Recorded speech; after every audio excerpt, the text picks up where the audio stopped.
ఈ సినిమాలో నాగార్జున గారు కాదు, అండ్ స్లైట్లీ హీరోయిజం ఉన్న క్యారెక్టర్ కూడా కాదు. చిన్న విలనిష్ టచ్ ఉంటుంది ఫిల్మ్లో, తర్వాత మళ్ళీ గిల్టీ క్యారెక్టర్ కింద టర్న్ అవుతుంది, లాస్ట్ ఫైనల్గా సాక్రిఫైజింగ్ రోల్గా ఎండ్ అయింది సినిమాలో.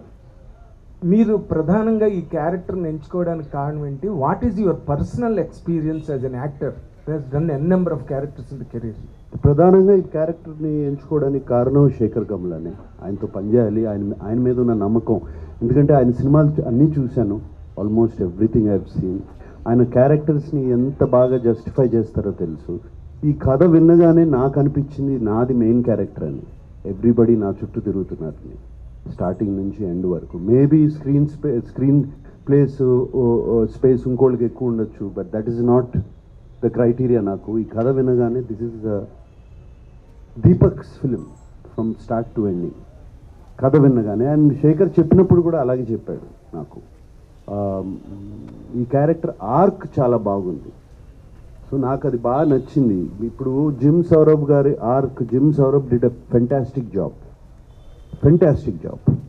బట్ ఈజ్ ఆర్క్ ఒకటే వెళ్తుంది.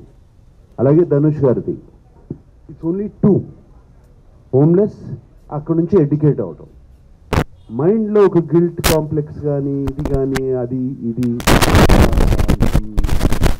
సాక్రిఫైజింగ్ కాంప్లెక్స్ కానీ ఏమీ లేదు.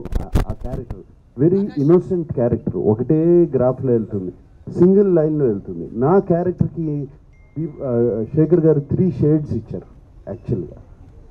So they are 3 shades.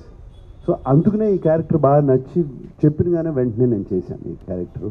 And it is proving on screen. నాకు వచ్చే కామెంట్స్ కానీ, మీడియా రాసిన కామెంట్స్ కానీ, ఫ్రెండ్స్ చెప్పే కామెంట్స్ కానీ, చూసిన వాళ్ళు కానీ, అండ్ ఫ్యాన్స్ కూడా బాగా ఎంకరేజింగ్గా ఉన్నారు. అండ్ కింగ్ ఇస్ కింగ్ అంటున్నారు. So very very happy. Chain king